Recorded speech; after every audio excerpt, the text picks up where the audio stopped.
Assalamualaikum warahmatullahi wabarakatuh.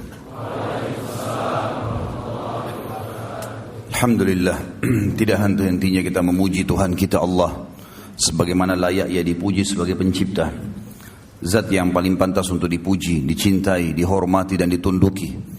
Karena kata kuncinya la ilaha illallah, la ma'budu bihaqqin illallah. Tidak ada Tuhan yang menciptakan, yang memiliki, yang menguasai, yang menyiapkan segala kebutuhan di langit dan di bumi kecuali Allah. Tidak beranak dan tidak diperanakkan dan tidak ada sekutu baginya dalam setiap kegiatannya. Dan Dia telah menggantungkan segala kebutuhan kita dengan kalimat yang sederhana namun penuh dengan berkah dalam memuji namanya Alhamdulillah. Maka selalulah ucapkan kalimat ini.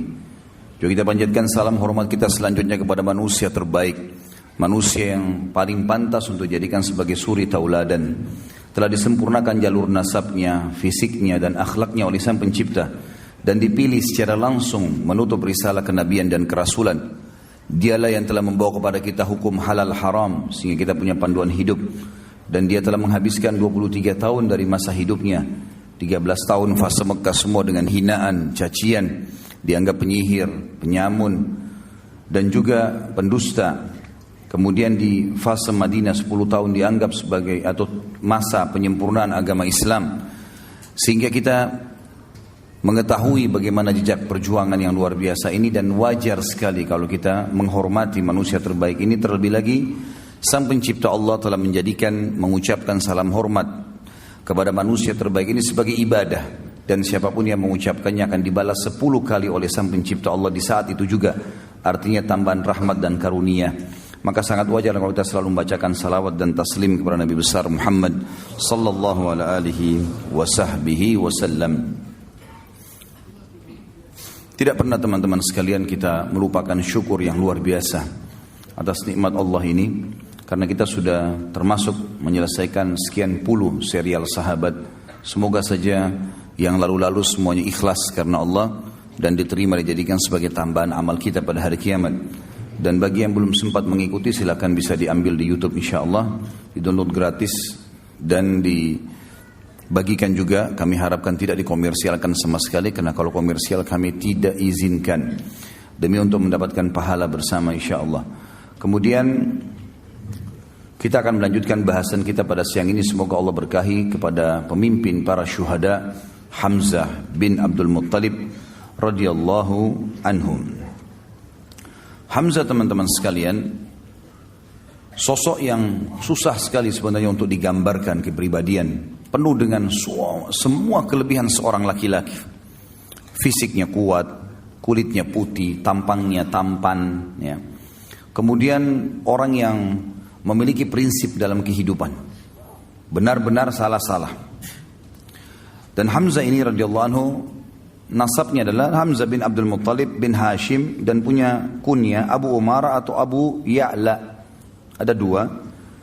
Tentu ayahnya Abdul Muttalib kakek baginda Nabi alaihi salatu wassalam, dan Abdul Muttalib sendiri memiliki 16 orang anak. 10 orang laki-laki dan 6 orang perempuan. 10 orang laki-laki ini ada 6 orang diantaranya yang meninggal sebelum masa kenabian, yaitu anak pertama Abdul Muttalib namanya Harith, kemudian Zirar, kemudian Hijir, kemudian Muqaddam, kemudian Zubair dan Abdullah, ayah Nabi alaihissalam. Ini 6 orang meninggal sebelum masa kenabian. Sementara ada 4 orang dari laki-laki yang mendapatkan fase kenabian. 2 orang beriman dan 2 orang dalam keadaan kafir. Yang beriman adalah tokoh kita Hamzah bin Abdul Muttalib dan saudaranya Abbas bin Abdul Muttalib radhiyallahu anhum ajma'in. Dan yang meninggal dalam keadaan kufur sementara mendapatkan fase kenabian adalah Abu Talib dan Abu Lahab. Dan Abu Lahab namanya adalah Abdul Izz. Sementara dari perempuan 6 orang, nama-nama tante-tante Nabi SAW atau saudarinya Hamzah adalah Sofiyah. Dan Sofiyah ini dipastikan masuk Islam. Dia adalah ibunya Zubair bin Awam. Kemudian Ummu Hakim, Atiqah, Umaymah, Afwah dan Bariyah. 6 orang nama ini, nama perempuan Sofiyah, Ummu Hakim, Atiqah, Umaymah, Afwah dan juga Bariyah. Ya. Ini semuanya disebutkan, yang saya temukan adalah yang masuk Islam Sofia. Kalau yang lain Allahu alam saya belum temukan. Kalau teman-teman temukan, alhamdulillah bisa jadikan sebagai referensi.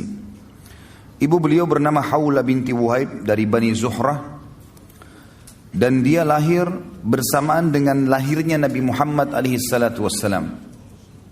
Ya, jadi memang walaupun dia posisinya paman, tapi lahirnya tahun yang sama dengan lahirnya Nabi SAW. Makanya dikatakan Hamzah seumur dengan Nabi SAW. Dan selain paman, juga seumur dengan Nabi SAW, dia juga adalah saudara susuan Nabi SAW. Ya. Jadi ada seorang wanita yang saya lihat hampir semua ulama-ulama yang menyusun mengatakan yang menyusui mereka berdua, Thuwaibah maula Abu Lahab. Thuwaibah seorang budak wanita pernah menyusui Nabi SAW dan pernah juga menyusui Hamzah dalam waktu yang seketika. Maka dia katakan saudara susu Nabi alaihi salatu wassalam. Hamzah bin Abdul Muttalib, teman-teman sekalian, berjalan seperti biasa di kehidupan Mekah. Di awal-awal dia adalah orang yang sangat kuat secara fisik, tinggi besar, dan sangat ahli dalam memanah. Oleh karena itu dia sangat gemar sekali berburu, gemar sekali. Di masa mudanya semua dihabiskan dengan itu. Dia naik turun gunung, ke padang pasir, lembah-lembah. Dan kekuatan fisik yang luar biasa dimiliki. Dia dengan Umar bin Khattab terkenal. Jadi kalau berburu singa. Ya. Dan bukan berburu rusa atau kelinci seperti antum ya. Ini berburu singa. Dan singa ini kalau setelah diburu ya, dan mati, memang semasa jahiliyah mereka belum tahu masalah hukum halal haram memakan ini. Maka Hamzah radhiyallahu anhu memikul singa itu di pundak sebelah kirinya dengan satu tangan, dan satu tangan yang satu memegang busur panah. Dan untuk membunuh singa dengan anak panah ini nggak gampang. Anak panah tidak semudah itu bisa menembus kulit yang tebal. Tapi kuasa Allah, dia diberikan kelebihan itu radhiyallahu anhu. Di awal Islam tentunya, waktu Nabi SAW mengumandangkan Islam, dia tidak terpengaruh, tidak juga mau masuk Islam, tidak juga membenci Nabi SAW. Berbeda dengan Abbas. Abbas radhiyallahu anhu nanti kita akan jelaskan, dia tidak masuk Islam untuk menjaga hubungan dengan kaumnya, tapi dia suka dengan Islam. Hamzah tidak cenderung kepada keduanya. Tidak ikut-ikutan membenci Islam, tidak juga mendukung keponakannya. Makanya yang paling condong mendukung itu adalah Abu Talib sebenarnya. Tapi yang jelas teman-teman sekalian, ada satu kejadian dengan hikmah Allah terjadilah masuk Islamnya tokoh kita ini dengan tiba-tiba begitu saja. Kisahnya adalah pernah satu waktu Nabi SAW waktu di Mekah selalu dicaci maki, dan caci makian ini selalu dianggap biasa oleh baginda Nabi SAW. Biasa sekali dianggap, sudahlah kamu penyihir didiamin, kamu penjahat didiamin, kamu penyamun dibiarin. Bahkan Nabi SAW pernah lagi sujud dituangkan kotoran unta di atas leher beliau SAW diam. Bahkan pernah batang leher beliau diinjak ya, sampai susah bernafas gitu kan. Namun Nabi SAW sabar, dibiarin saja karena tidak ada kekuatan di Mekah. Beliau bersabar dan belum ada perintah untuk melawan pada saat itu. Tapi satu waktu teman-teman sekalian, Abu Jahal waktu melihat Nabi SAW lagi tawaf, dia mengucapkan kata-kata yang sangat menyakitkan, bahkan lebih sakit daripada melukai fisik. Namun dalam buku sejarah tentu tidak disebutkan cacian itu seperti apa. Cuman hampir semuanya mengatakan cacian itu sangat menyakitkan, bahkan mengalahkan sakitnya fisik. Penghinaan yang luar biasa. Dan tidak ada orang yang membela Nabi SAW walaupun dari suku beliau. Ada seorang budak wanita, budaknya Abdullah bin Jud'an. Abdullah bin Jud'an ini adalah orang yang terkenal sangat baik sekali di Mekah. Hadis Aisyah mengatakan, ya Rasulullah, ibnu Jud'an, orangnya sangat baik di Mekah, sangat santun, suka silaturahim keluarga, suka bantu orang susah. Kata Aisyah, ya Rasulullah, dalam hadis Bukhari Muslim, ibnu Jud'an, siapa yang tidak kenal kebaikannya di masa jahiliyah? Apakah bermanfaat amal-amal yang dia kerjakan? Kata Nabi SAW, tidak sama sekali, karena dia belum pernah beriman kepada Allah, dia tidak syahadat, tidak masuk Islam. Yang jelas Ibnu Jud'an ini, Abdullah bin Jud'an, tidak pernah membenci Nabi SAW, tapi dia tidak masuk Islam. Ada budak wanitanya dia lewat melihat Nabi SAW dicaci maki dengan cara seperti itu, dan dia tahu tuannya ini Abdullah bin Jud'an tidak membenci Nabi SAW. Maka dia pun berusaha mengangkat suaranya mengatakan, hai Quraisy, tidakkah kalian punya sopan santun? Kenapa kalian membiarkan ini? Kenapa dicaci maki? Nggak ada yang peduli. Apalagi ini budak wanita yang bicara. Maka budak ini lari keliling sampai dia keluar pintu gerbang Mekah yang dikenal dengan pintu Bani Syaibah. Begitu keluar di sana dia temu Hamzah. Hamzah baru pulang dari berburu. Lagi bawa singa, ya, di pundak kirinya dengan pegang busur panah. Dan ini yang buat ini cuma Umar bin Khattab sama Hamzah berdua. Kalau dua orang ini masuk ke Mekah sendirian, berburu tidak ditemani sama teman-temannya, sendirian. Yang lain semua pada sibuk, pada mengajak teman-temannya kalau berburu untuk berjaga-jaga, dia enggak. Begitu lewat budak ini mengatakan, wahai Hamzah, tidakkah kau mengetahui apa yang Abu Hakam lakukan terhadap ponakanmu Muhammad? Kata Hamzah, apa yang dilakukan? Kata dia telah mencaci makinya begini dan begitu. Disebutkanlah kalimat-kalimat cacian itu. Tapi sekali lagi dalam riwayat tidak disebutkan. Dan memang tidak ada maslahat kita mengetahui jenis cacian itu. Yang penting memang ini perbuatan yang buruk. Maka kata Hamzah, tidak ada yang membelahnya. Kata budak tersebut, demi Allah tidak ada. Maka Hamzah nggak pakai tunggu pada saat itu. Sambil membawa singa, sambil memegang busur, langsung datangi Abu Jahal di dekat Ka'bah. Tidak pakai banyak ngomong. Singanya ditaruh di sebelah situ, kepalanya Abu Jahal dihantam dengan busur. Berdarah, luka. Karena Abu Jahal waktu itu dianggap rajanya Mekah lah istilahnya, orang yang dituakan di situ. Maka orang-orang sekitarnya mau membela. Kata Hamzah, silahkan. Maju silahkan. Siap untuk mati. Hamzah mau membela. Lalu dia mengatakan kepada Abu Jahal, hai Abu Hakam, berani benar kau caci maki ponakanku, sementara aku dalam agamanya. Kalimat itu, sementara aku dalam agamanya. Padahal Hamzah belum masuk Islam ini. Dia pun tidak tahu kenapa dia ucapkan kalimat itu. Maka Abu Jahal mengatakan, biarkan dia. Memang saya yang salah. Saya sudah berlebihan telah menghina keponakannya. Hamzah radhiyallahu anhu pulang ke rumahnya. Dia renungi kalimat tersebut. Kenapa tadi saya ucapin nih? Apakah besok saya harus kembali ke Quraisy dan mengatakan bahwasanya saya bukan di agamanya Muhammad? Dan ini aib bagi orang Arab menjilat kembali ludahnya. Sudah mengucapkan lalu ditarik. Nggak mungkin. Tapi kalau saya tidak perbaiki, saya bukan Muslim, bukan agamanya Muhammad ini. Dia bingung pada saat itu. Pada malam itu dikatakan dalam riwayat-riwayat yang sahih, dia berdoa kepada Allah mengatakan, ya Allah, kalau agama keponakanku Muhammad benar, tanamkan dalam hatiku. Dan kalau seandainya tidak benar, maka hilangkanlah. Berikanlah aku solusi dengan Quraisy. Maka Hamzah pun berkata keesokan paginya pada saat dia bangun, dia merasa dekat, ya merasa tenang dengan agama Nabi SAW, maka dia pun datang mengucapkan syahadat. Dan ini rahasia masuk Islamnya Hamzah radhiyallahu anhu. Masuk Islamnya Hamzah radhiyallahu anhu. Berjalanlah waktu pada saat itu teman-teman sekalian, waktu dia sudah syahadat, maka orang-orang di Darun Nadwa, tempat berkumpulnya Nabi SAW dan orang-orang kaum muslimin, mereka bergembira, mereka bertakbir. Dan orang-orang Quraisy pada saat tahu Hamzah masuk Islam juga takut. Mereka takut karena Hamzah sendirian bisa melawan banyak orang Quraisy. Dan selalu saja kalau ada orang-orang muslim lagi menuju ke Darun Nadwa, maka Hamzah berada di pinggir jalan dengan kudanya, mendampingi sendirian. Sampai kaum muslimin masuk ke Darun Nadwa, maaf bukan Darun Nadwa, Darul Arqam. Darun Nadwa ini tempat kumpulnya orang Quraisy. Darul Arqam tempat berkumpulnya Nabi SAW berdakwah. Di rumahnya ya, seseorang yang bernama dikenal dengan Arqam. Yang jelas Nabi SAW merasa tertolongkan dengan Hamzah. Tapi Hamzah sendiri gak cukup. Hamzah gak bisa sendirian juga membela. Sementara muslimin banyak dari kaum yang lemah, dari budak-budak yang tidak punya kedudukan. Dan halal untuk dibunuh pada saat itu. Kalau ada yang membunuh muslim, tidak dihukum. Siapa saja mau bunuh mereka silakan. Jadi betul-betul tidak ada kedudukan. Sampai nanti Umar bin Khattab masuk Islam, barulah mereka berdua menguatkan posisi muslimin. Tapi tentu kita tidak bahas masalah Umar, kita bahas masalah Hamzah radhiyallahu anhu majma'in. Hamzah ini teman-teman sekalian menikah dengan 3 orang wanita. Tentu yang pertama dikenal dengan dalam buku-buku sejarah binti Mallah atau Mullah, ya, bin Ubadah. Jadi tidak disebutkan, saya tidak temukan namanya wanita ini. Dan Allah mengaruniakan dia 2 orang anak, Ya'la dan Amir. Ya'la dan Amir dikenal dengan putri binti Ma'lah atau Mallah. Yang kedua dia menikah dengan Khawla binti Qais.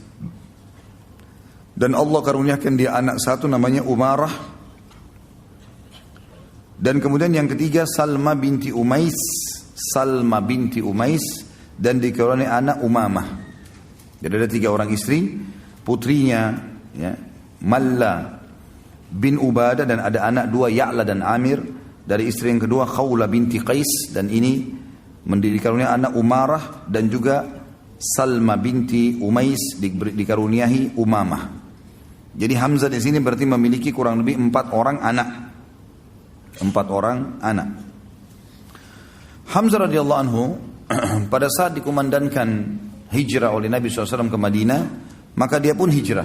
Dan kiprahnya lebih banyak kelihatan pada saat sudah hijrah ke Madinah. Termasuk yang paling pertama, yang paling menonjol, karena memang seperti judul kita Hamzah, mimpin para syuhada, adalah medan perang. Medan perang ini adalah sebuah hal yang luar biasa bagi Hamzah radhiyallahu anhu. Sampai-sampai waktu Nabi SAW membentuk brigade pertama atau Sariyah pertama. Sariyah kurang lebih 3-100 orang pasukan diutus untuk mengejar pasukan Quraisy. Itu terjadi di tahun 1 Hijriah. Awal hijrah Nabi SAW mengajak para sahabat untuk membentuk Sariyah. Berkumpullah beberapa sahabat dan yang paling di depan adalah Hamzah radhiyallahu anhu. Langsung dia mengatakan saya ikut ya Rasulullah, dan Nabi SAW memilih dia sebagai pemimpin pada saat itu. Rasulullah SAW mengutus pada saat itu 30 orang muhajirin untuk menghadang kafilah dagang orang-orang Quraisy yang pulang dari negeri Syam, dan pada saat itu dipimpin oleh Abu Jahal bin Hisham. Dan dia memiliki 300 orang pengawal. Bertemulah 30 lawan 300 dan Hamzah memotivasi mereka untuk mati syahid. Maka pada saat sudah akan berhadapan dan Abu Jahal pun tidak bisa menghindar, dia harus berhadapan. Ternyata tempat itu ada satu suku Arab namanya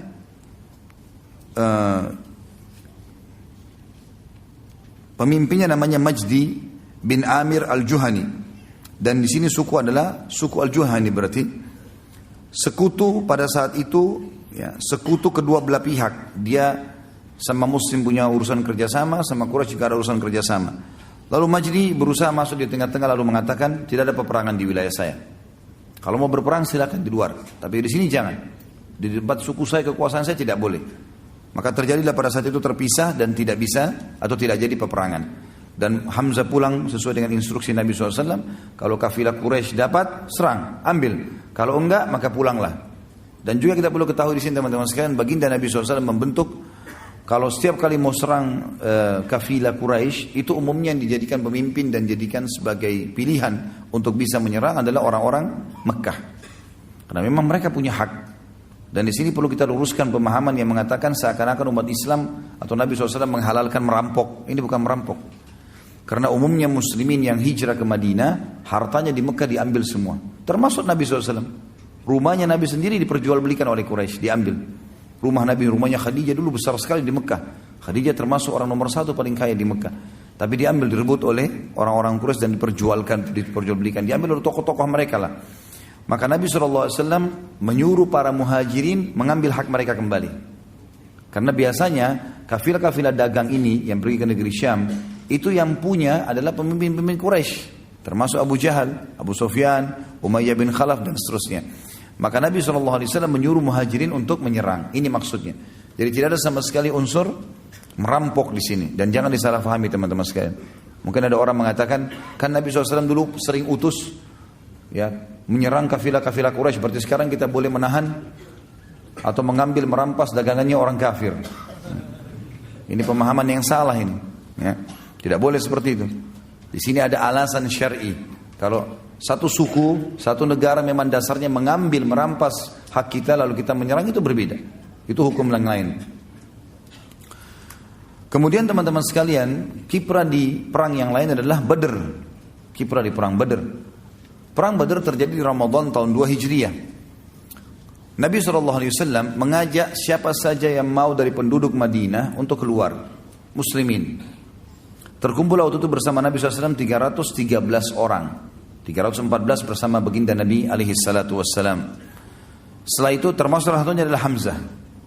Dan Hamzah waktu itu radhiyallahu anhu termasuk ditunjuk oleh Nabi SAW memimpin orang-orang muhajirin.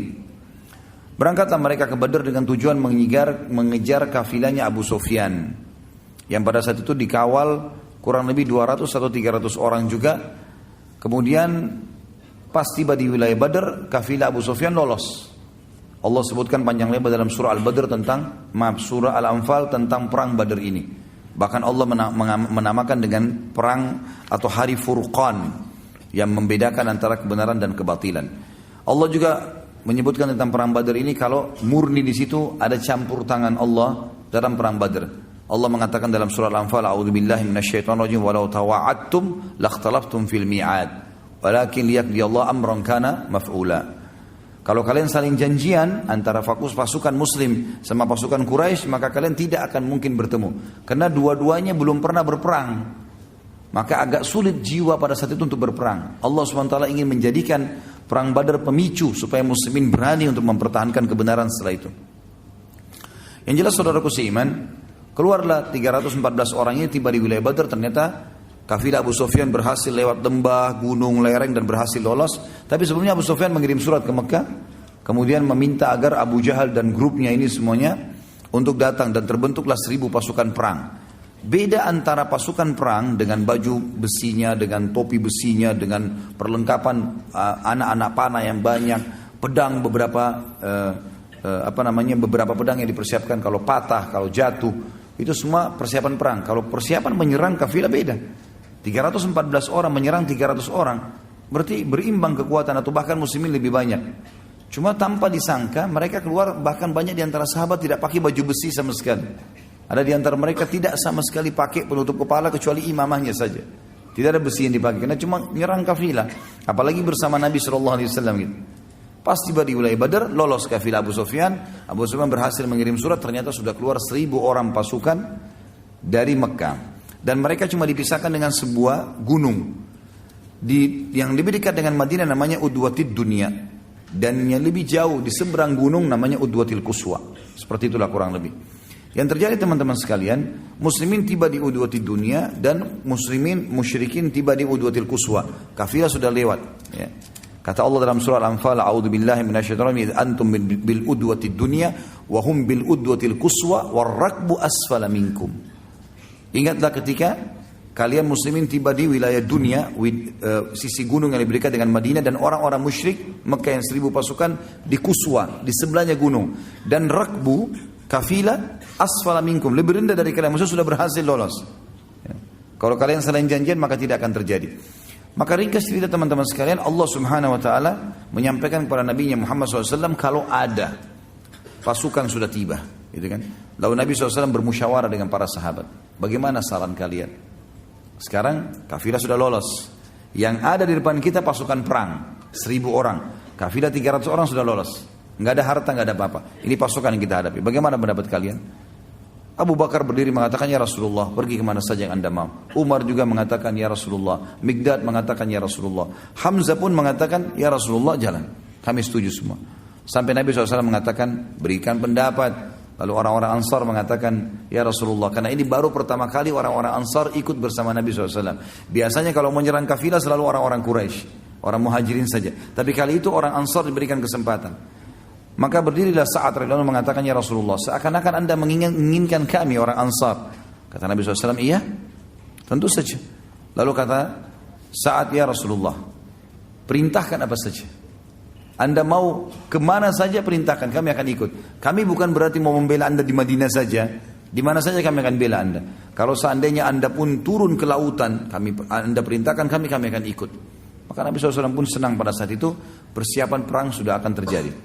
Ringkas cerita pernah saya ceritakan, tentu ini peperangan mulailah mau berkecamuk, tapi malam harinya Allah turunkan hujan yang lebat di tempatnya orang-orang musyrik sampai membuat baju mereka basah semua, kuda mereka basah, jalanannya jadi becek, semuanya jadi sulit untuk berperang, dan mereka malam itu tidak bisa tidur sehingga mereka letih. Di tempat muslimin turun hujan gerimis, dan hujan gerimis ini menyebabkan para sahabat ngantuk, sampai ada di antara mereka dalam riwayat Bukhari mengatakan di perang Badar setiap kali dia berjaga, dia bilang, satu malam itu bisa 10 kali pedang saya jatuh kena ngantuknya. Dan ternyata ngantuk ini menghilangkan rasa takut, ya.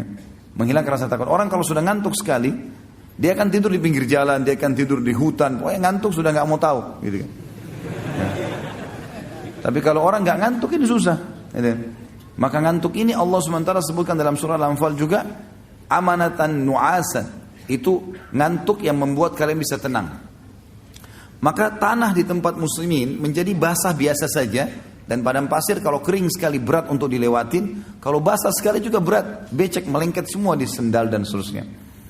Maka tempat muslimin jadi basah sedikit sehingga mudah untuk dilangkahi.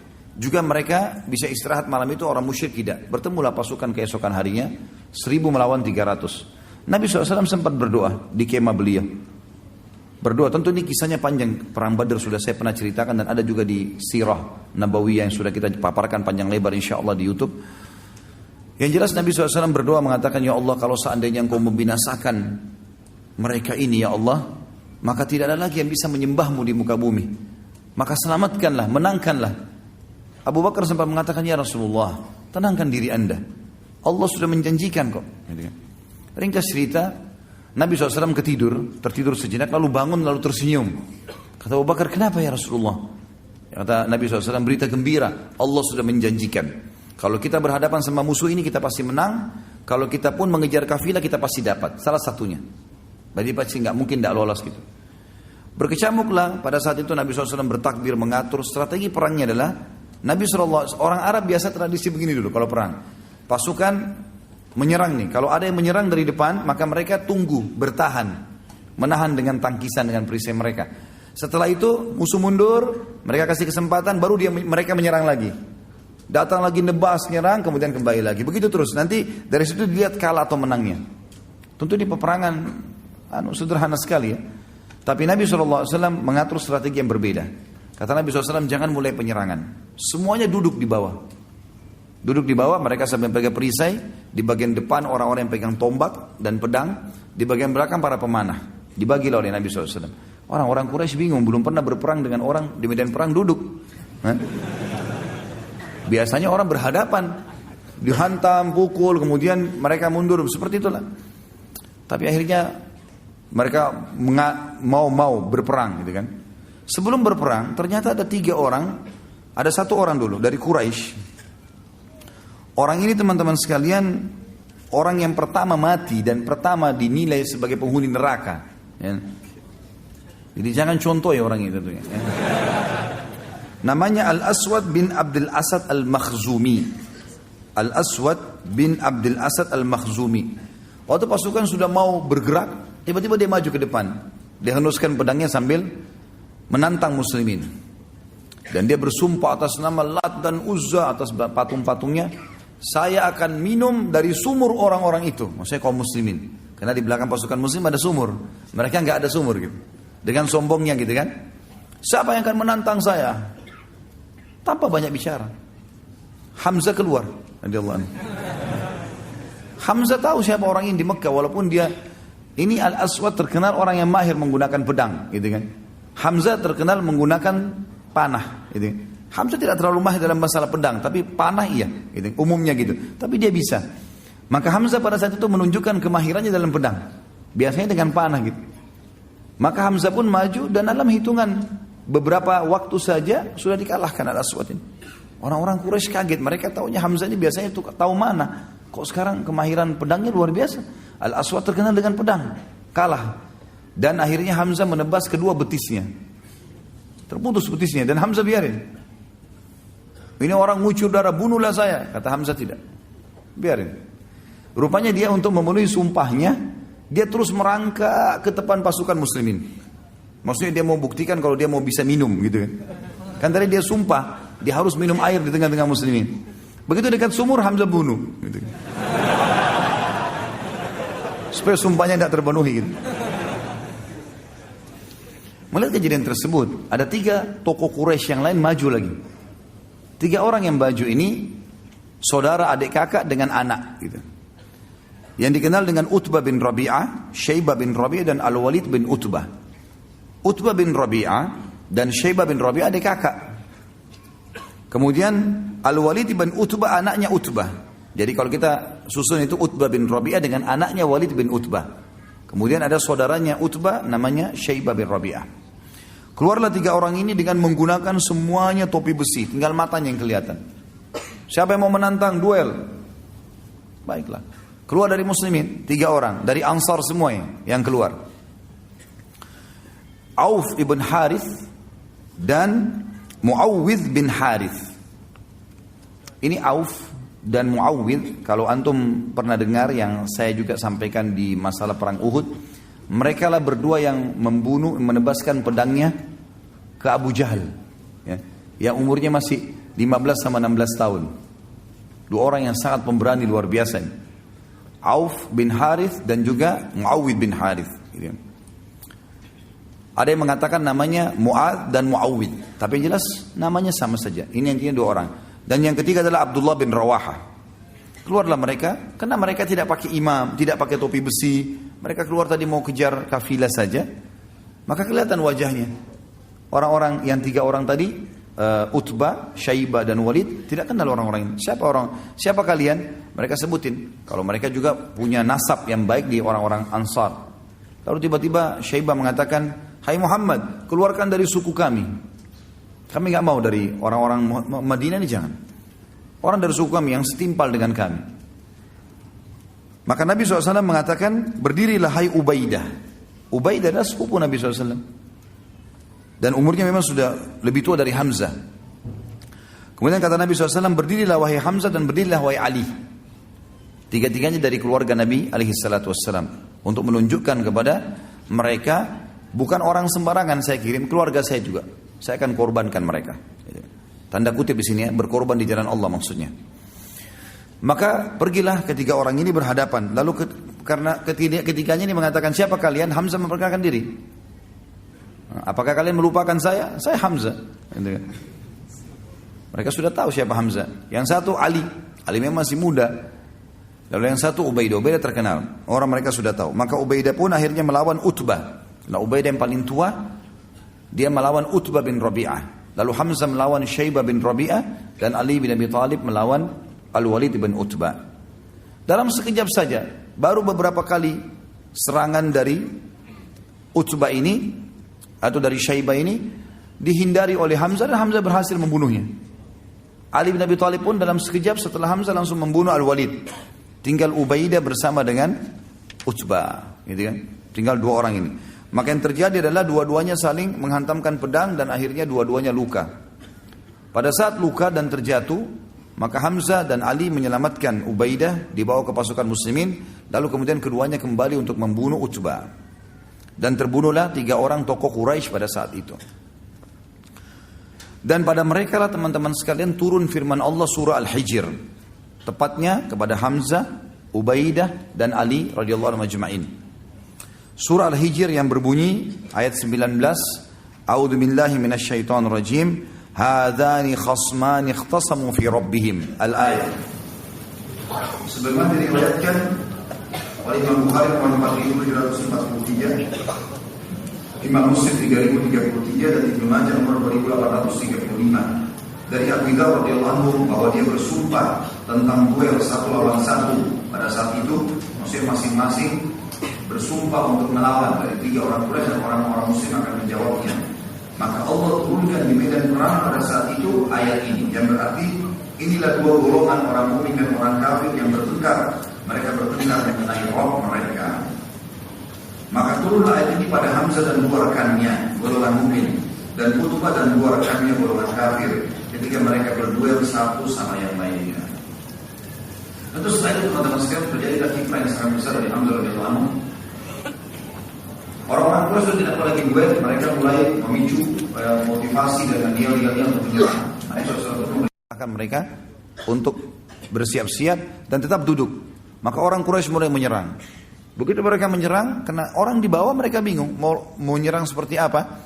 Begitu mendekat, mereka coba mau tebasin pedang, ditangkis. Ternyata begitu mendekat, orang-orang di bagian depan yang pegang tombak menusukkan tombak-tombak ke kuda mereka, dan akhirnya banyak yang mati, korban dari orang Quraisy, jatuh. Barulah Nabi SAW suruh menyerang mereka, anak-anak panah dilemparkan ke arah mereka. Akhirnya sampai ya peperangan berkecamuk dan sangat seru pada saat itu, karena orang-orang Quraisy juga melempar anak panahnya. Hanya saja Hamzah dan Ali ya, ini berdua dengan ada satu lagi namanya Asim. 3 orang ini radhiyallahu anhu ajma'in. Kalau tidak salah dari riwayatnya menjelaskan Zubair bersama mereka berempat. Mereka ini sepakat untuk menyerang pemegang benderanya Quraisy. Dan pada zaman dulu sudah pernah saya jelaskan ini, kalau bendera itu simbol kemenangan. Kapan masih ada benderanya, walaupun tinggal satu orang prajurit tetap menang. Walaupun jumlahnya ribuan tapi bendera nggak ada jatuh berarti kalah. Seperti itulah. Maka 4 orang ini sepakat, kita nggak usah ya melawan umumnya orang-orang, cari mana pemegang bendera dari jauh kelihatan, serang ke sana. Maka sepakatlah 4 orang ini untuk masuk dan berhasil.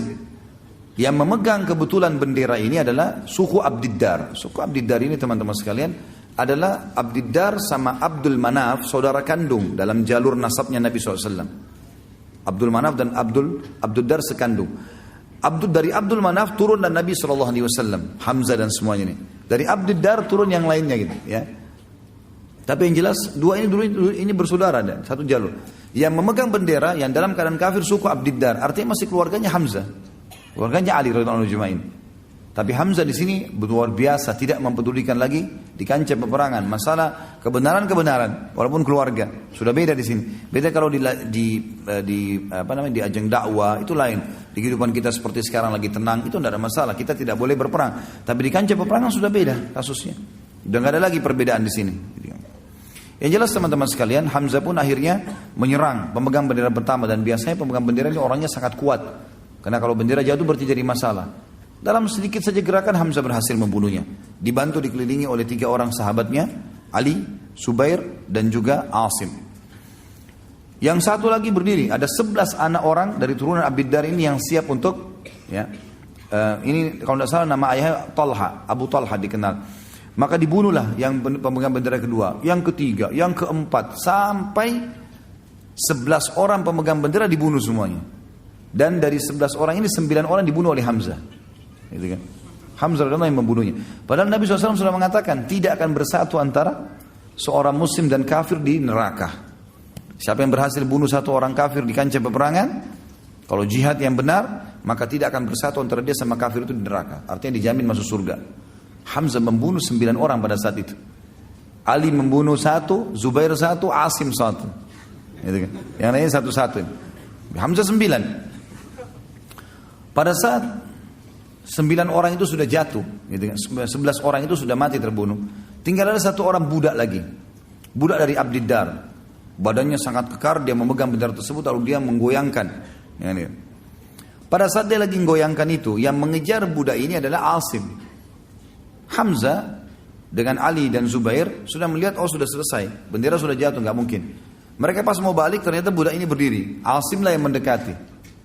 Ada satu perempuan, saudarinya 11 orang yang mati melihat ternyata 11 orang saudaranya mati semua di dekat bendera. Dan waktu itu Asim mau membunuh yang budak yang terakhir, yang ke-12 sebenarnya. Orang lain ini bukan orang yang punya kewajiban pada saat itu. Maka dia pun berteriak mengatakan, "Hai Quraisy," dia pikir Asim yang bunuh 11 orang ini. "Hai Quraisy, siapa yang bisa mendatangkan kepada saya kepalanya Asim, maka saya akan bersihkan otaknya, batok kepalanya, lalu saya isi dengan emas, sejumlah itulah punyanya dia. Lalu saya akan minum khamr di batok kepalanya." Perempuan itu berkata gitu. Akhirnya orang-orang Quraisy banyak yang mendekati bendera mereka pada saat itu.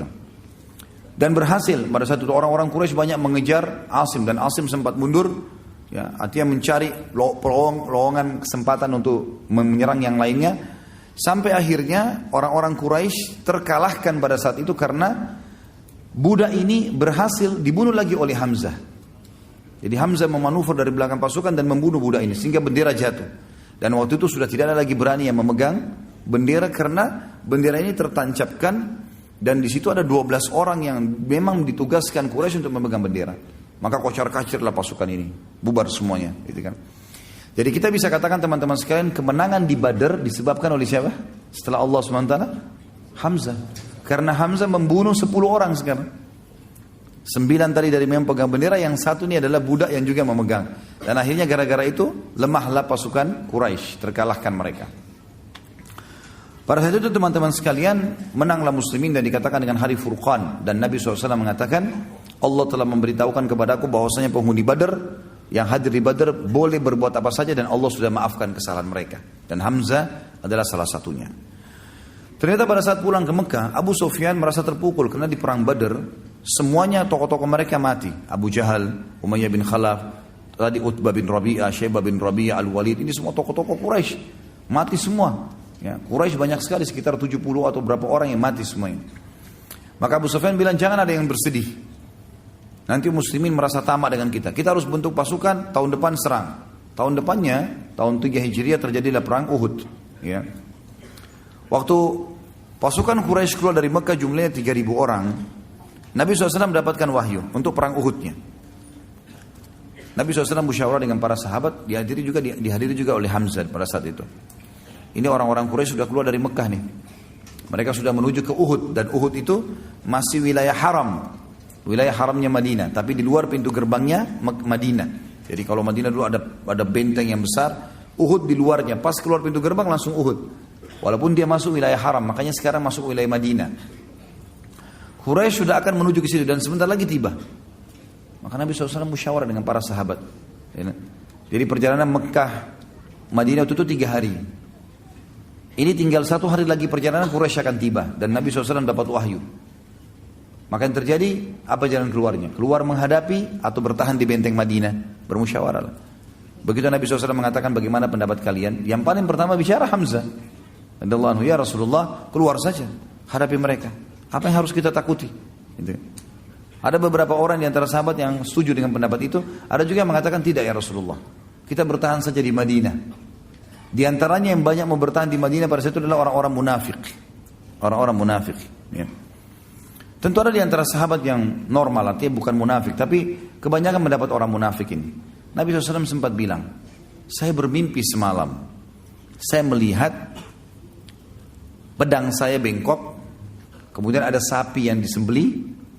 Kemudian saya masuk ke sebuah benteng yang besar yang saya berlindung padanya. Kata para sahabat, apa takwilnya ya Rasulullah? Kata Nabi SAW, kalau pedang bengkok ini berarti ada kerabat saya yang akan mati. Dan masalah sapi yang disembelih berarti ada sahabat saya yang meninggal dunia. Dan benteng yang kokoh adalah kota Madinah. Kata mereka, kalau begitu ya Rasulullah, bagaimana pendapat anda? Nabi lihat pendapat mayoritas keluar. Maka kata Nabi, baiklah kita keluar saja hadapi musuh. Gak usah bertahan di benteng Madinah. Nabi SAW masuk ke dalam rumah beliau. Lalu kemudian pakai baju perang, siap semuanya.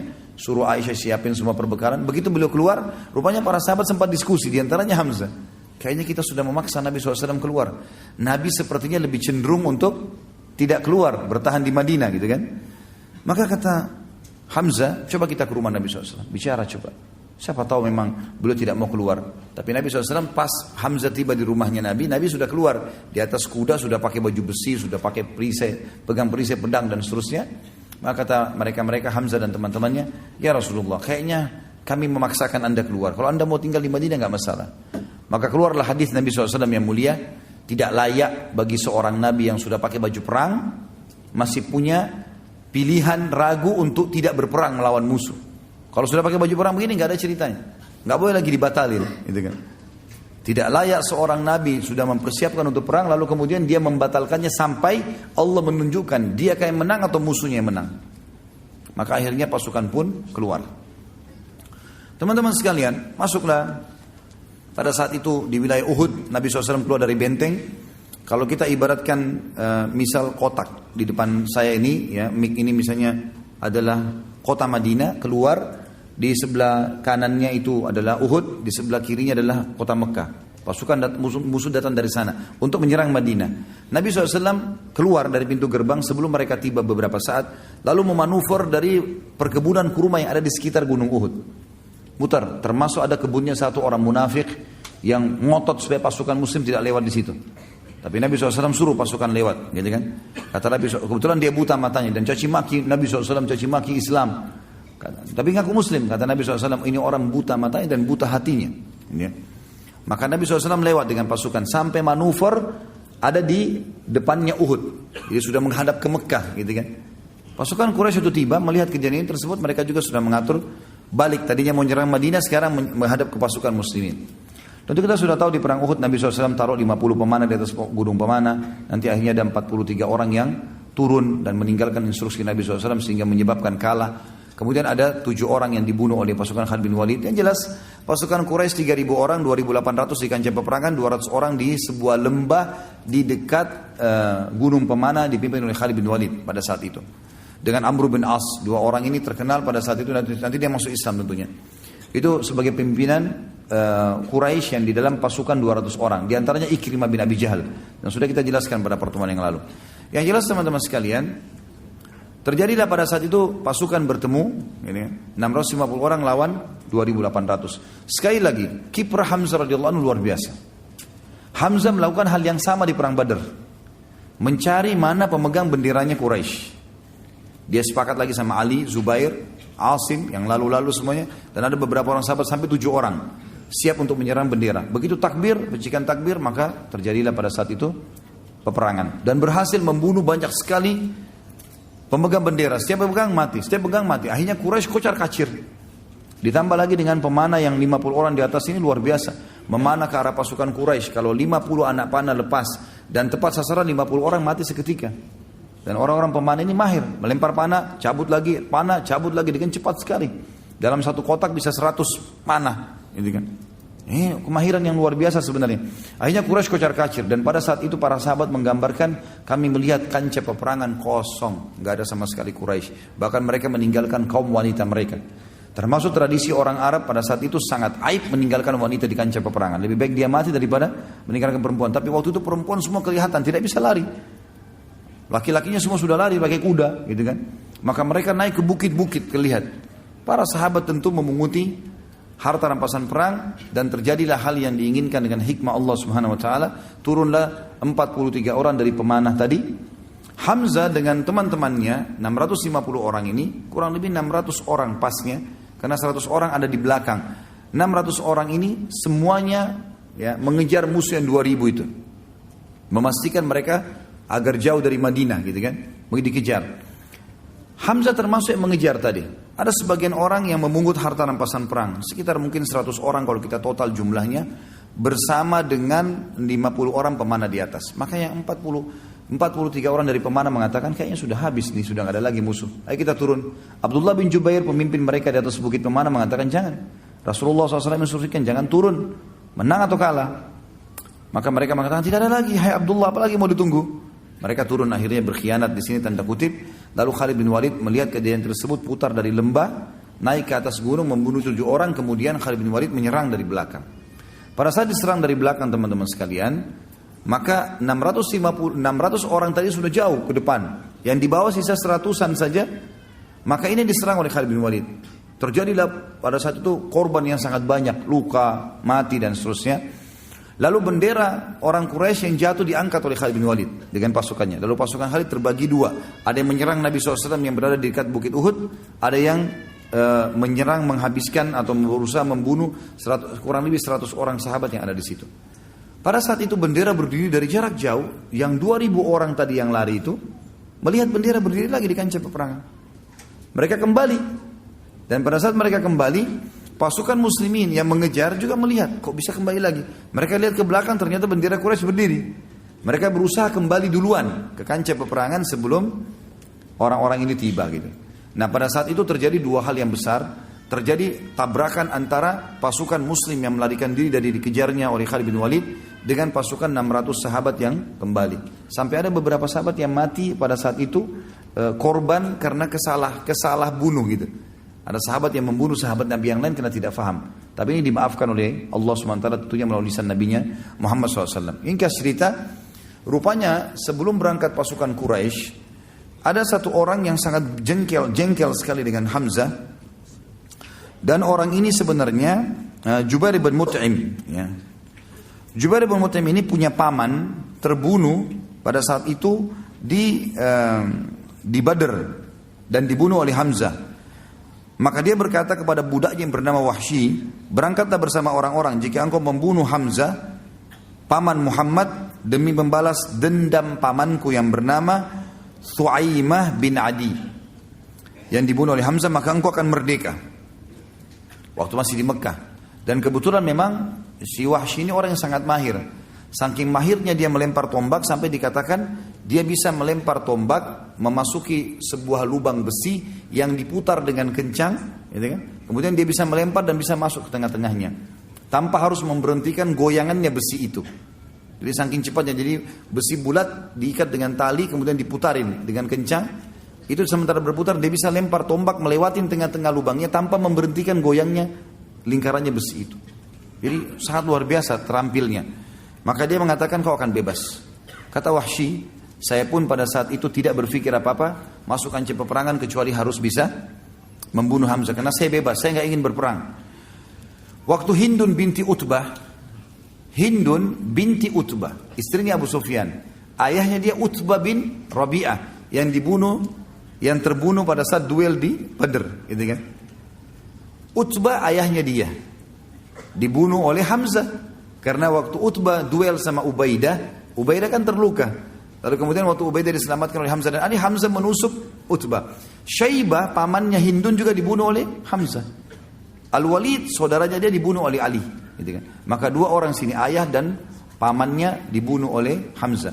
Maka dia pun memanggil Wahsy sambil mengatakan, hai Wahsy, selain majikanmu Jubair bin Mut'im yang akan menjanjikan kau bebasan, kamu lihat ini perhiasan saya. Dikeluarin satu kotak penuh perhiasan yang mahal sekali, karena dia ratu Mekah.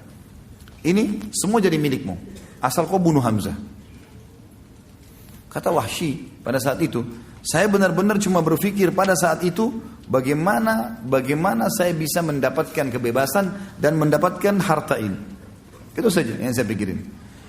Di sini ada satu hal yang menarik. Penulis mengangkat dalam buku tentang masalah, coba kita dengarkan bagaimana Wahsy menceritakan pada saat itu. Wahsy berkata, aku adalah hamba sahaya milik Jubair bin Mut'im. Paman Jubair yang bernama Thuaimah bin Adi terbunuh dalam perang Badr. Ketika orang-orang Quraisy berangkat ke Uhud, Jubair berkata kepadaku, engkau merdeka jika engkau berhasil membunuh Hamzah paman Muhammad untuk membalas kematian pamanku. Wahsy berkata, lalu aku pun berangkat bersama pasukan. Aku laki-laki dari Habasyah yang mahir melempar tombak layaknya orang-orang Habasyah secara umum, dan bidikanku hampir selalu tepat sasaran. Ketika dua pasukan telah bertemu, aku keluar memata-matai Hamzah. Aku mengintainya sehingga aku melihatnya di antara pasukan yang berperang seperti unta abu-abu. Maksudnya unta abu-abu ini teman-teman sekalian, dikenal unta itu kalau dikatakan oleh orang unta abu-abu, unta yang perkasa, unta yang kuat, gitu kan. Unta yang biasanya kalau unta jantan berwarna abu-abu itu dia bisa memiliki beberapa unta betina yang lain, punya kelebihan.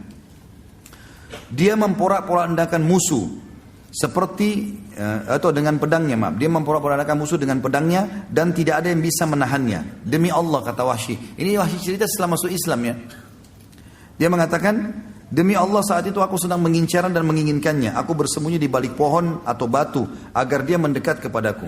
Tiba-tiba Siba' bin Abdul Izzah mendahuluiku kepadanya. Ketika Hamzah melihatnya dia berkata, mendekatlah wahai anak wanita tukang khitan. Ya. Wahsy berkata, maka Hamzah menebasnya tepat di kepalanya. Jadi rupanya si Siba' bin Abdul Izzah ini ibunya itu tukang khitan di Mekah. Maka Hamzah ini kancah peperangan bisa diucapkan ya. Kalau di luar kancah peperangan kita nggak boleh nganggap remeh orang. Tapi di kancah peperangan dia menjatuhkan semangatnya si musuh. Dia bilang kalau mau lawan saya, mendekatlah wahai anaknya wanita tukang khitan. Gitu. Begitu mendekat ditebas lehernya sama Hamzah seketika. Wahsy menceritakan itu. Dan itu tepat di depan matanya Wahsy. Wahsy melihatnya. Wahsy melanjutkan, lalu aku menyiapkan tombakku. Ketika yakin dia tepat sasaran, aku melemparkannya dengan kuat kepadanya.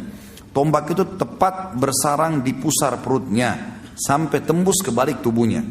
Hamzah berusaha untuk mendekat kepadaku. Artinya sudah kena tombak, tembus. Hamzah melihat Wahsy yang kejar. Kata Wahsy, dia sempat mengejarku. Dan aku pun ketakutan ini. Jangan sampai Hamzah bisa membunuhnya. Padahal tombak sudah tembus. Belum pernah ada orang kena tombak tembus masih bisa lari, masih bisa menyerang gitu. Hamzah berusaha untuk mendekat kepadaku. Tetapi dia tidak kuasa melakukannya, aku membiarkannya sampai dia gugur. Lalu aku mendekatinya dan mengambil tombakku kemudian kembali ke markas. Aku tetap duduk di sana karena aku tidak lagi mempunyai kepentingan selain itu. Aku membunuh Hamzah agar aku bisa merdeka. Wahsy berkata lagi, aku pulang ke Mekah dan aku dimerdekakan. Aku tinggal di Mekah sampai Rasulullah SAW menaklukkannya. Dan aku kabur ke Taif. Jadi Wahsy salah satu dari 10 orang yang diperintahkan Nabi untuk dibunuh. Termasuk seperti kita bahas bulan lalu, Ikrimah bin Abi Jahal. Yang juga masuk dalam 10 daftar itu. Kata Wahsy, waktu Nabi SAW melakukan Mekah, aku pun lari ke Taif dan tinggal di sana. Ketika delegasi Taif datang kepada Nabi SAW untuk masuk Islam, aku tidak lagi menemukan jalan untuk berlari. Lalu aku berkata kepada diriku, aku akan pergi ke Syam atau ke Yaman atau kemana? Demi Allah pada saat itu aku berpikir demikian. Tiba-tiba seorang laki-laki berkata kepadaku, celaka engkau demi Allah. Muhammad tidak akan membunuh seorang pun yang masuk ke dalam agamanya dan bersaksi dengan kesaksiannya. Ini makhluk Islam. Manakala aku mendengarkan kata-katanya, aku pun pergi segera menemui Rasulullah SAW di Madinah. Tidak ada yang mengejutkan beliau kecuali kehadiranku yang telah berdiri di hadapannya dan aku mengucapkan syahadat kebenaran. Ketika Nabi SAW melihatku, beliau mengasihkan, apakah engkau Wahsy? Aku menjawab, benar wahai Rasulullah. Nabi SAW mengatakan, duduklah dan ceritakan kepadaku bagaimana engkau membunuh Hamzah. Wahsy berkata, maka aku menceritakannya kepada beliau. Selesai aku berkisah, beliau pun bersabda, sungguh sayang, jauhkanlah wajahmu dariku, aku tidak ingin melihatmu. Jadi sudah syahadat, tapi Nabi bilang, mulai sekarang jangan kau selalu ada di wajahku. Bertemu ya silakan, tapi untuk ngobrol menjadi orang yang selalu di depanku jangan, karena aku khawatir nanti akhirnya aku mengingat pamanku dan akhirnya membenci seorang muslim, ya, seperti itulah. Wahsy berkata, setelah itu aku selalu menghindar dari Rasulullah SAW sehingga beliau tidak melihatku sampai beliau pun wafat.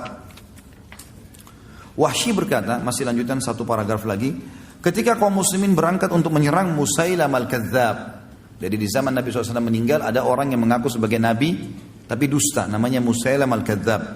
Aku berangkat bersama mereka setelah syahadat tadi ya, membawa tombak yang dulu aku gunakan untuk membunuh Hamzah. Ketika kedua pasukan bertemu, aku melihat Musailamah dengan pedang di tangannya. Demi Allah aku tidak mengenalnya. Tiba-tiba seorang laki-laki Ansar mengincarnya dari sisi yang lain. Masing-masing dari kami mengincarnya. Ketika pulang itu pun tiba, aku melepaskan tombakku dan menancap tepat di tubuhnya. Lalu orang Ansar itu melengkapinya dengan menebasnya dengan pedang. Hanya Allah yang mengetahui siapa dari kami yang membunuhnya. Jika aku yang membunuhnya, maka aku telah membunuh sebaik-baik orang setelah Rasulullah SAW, yaitu Hamzah. Dan aku juga telah membunuh seburuk-buruk orang, maksudnya adalah Musailamah al-Kadzdzab.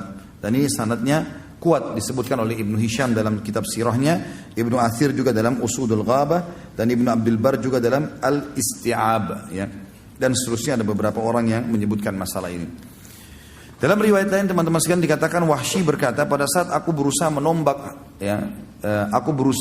Hamzah, maka aku ketakutan karena dikejar olehnya. Kemudian aku pun berusaha melemparnya dari jarak jauh. Sampai akhirnya tombak itu tersasarkan ke perutnya dan tembus ke belakang. Dia pun sempat mengejarku dan aku ketakutan jangan sampai Hamzah mendapatiku. Itu tambahan riwayat. Riwayat yang lain, riwayat juga tambahan di akhirnya mengatakan, aku pun pada saat itu gelisah semenjak Nabi SAW tidak mau melihat wajahku. Nah, artinya Wahsy untuk menghindar, ya. Maka dia mengatakan, aku merasa ini dosa yang sangat besar dan aku tidak bisa mengobatinya kecuali aku harus membunuh musuh Allah yang juga besar sehingga bisa mengobatinya.